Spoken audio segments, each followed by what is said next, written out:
हे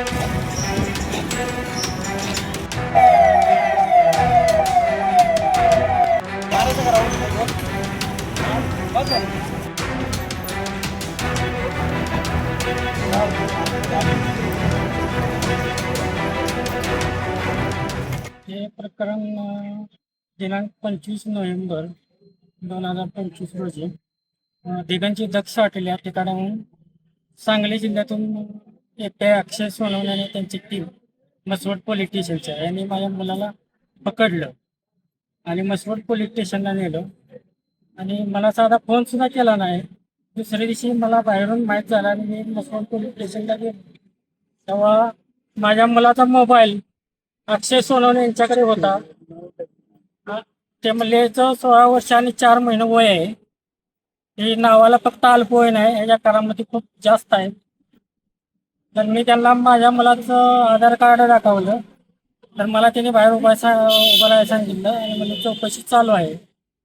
मला बाहेर उभा राहायला सांगितल्यानंतर त्यानंतर त्यांनी बाहेर 3 खुर्च्या ठेवल्या, त्याच्यावर कोयते वगैरे ठेवली. अगोदर माझ्या मुलाला बिगर ह्याचं डोक्यावर तोंडावर काय ठेवता त्याच्याकडून शपथ घ्यायला होती. त्यानंतर डोळ्यावर तोंडावर बुरका ठेवला आणि गाडीमध्ये घालून मसवडच्या आठवडे बाजारात नेला आणि तिथे जाऊन दिंड काढली आणि वेगवेगळ्या चॅनलला आणि पेपरला ते अक्षय सोनवणे यांनी बाईट दिली.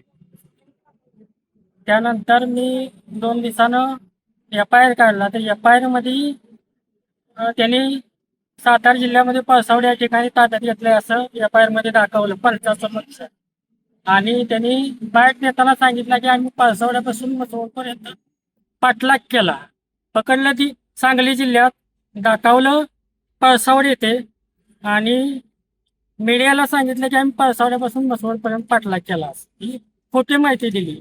ही मीडियाला वेगळं सांगितलं, FIR मध्ये वेगळंच दाखवलं आणि पकडताना त्यांनी वेगळंच केलं. आमचं एवढंच म्हणणं आहे की जशी माझ्या मुलाची धिंड काढली, तो अल्पवयीन असून मुळात तो खेळाडू आहे. 2 वेळा त्याची राज्य पातळीवर निवड झाली, त्यावेळा त्या जिल्हा पातळीवर त्याची खेळात नंबर आलेला आहे.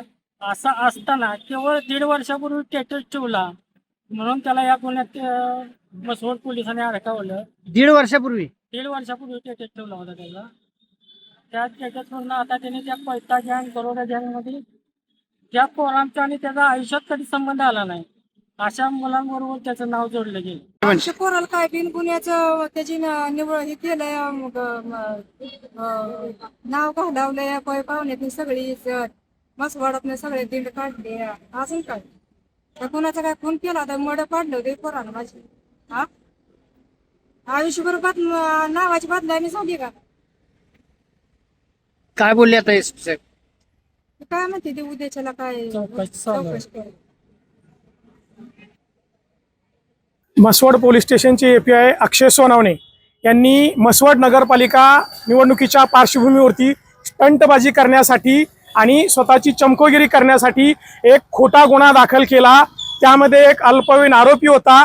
4 मुलांच्या वरती गुन्हा दाखल केला. त्या 4 मुलांचा एकमेकांशी कसलाही संबंध नसताना ती मुलं एक खतरनाक गँग चालवतात अशा प्रकारचा एक बनाव करून खोटा गुन्हा दाखल केला आणि खोटा गुन्हा दाखल करून मसवडच्या बाजारपेठेतून या मुलांची धिंड काढली. यामध्ये एक अल्पवयीन आरोपी आहे. त्या अल्पवयीन आरोपींचं नाव त्यांनी प्रसारमाध्यमांना दिलेल्या बाईटमध्ये जाहीर केलेलं आहे.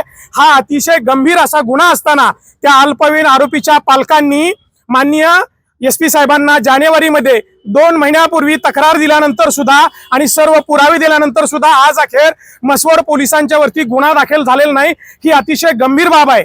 आज याच संदर्भात आम्ही अल्पवयीन आरोपीचे पालक आणि आम्ही माननीय SP साहेबांना भेटलो, परंतु SP साहेबांकडून कुठलंही ठोस उत्तर मिळत नाही. ते मसवड पोलीस स्टेशनचे तत्कालीन API अक्षय सोनवणे आणि पोलिसांना वाचवण्याचं काम करतात.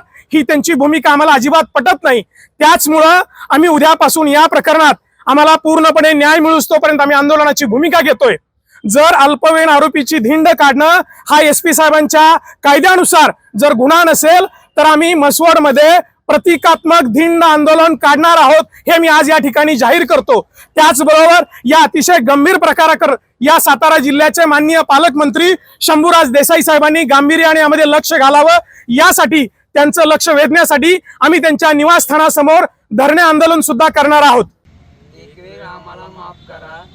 इथून पुढं कोणत्याही कोयते वगैरे या प्रकारच्या स्टोऱ्या रील्स पडणार नाहीत आणि दुकानदारांना धमकी स्त्रियांचा छेडी काढणार नाही. माफ करा एवढी बार. इथून पुढं असं नाही काय होणार. इथून पुढं असं काहीच होणार नाही.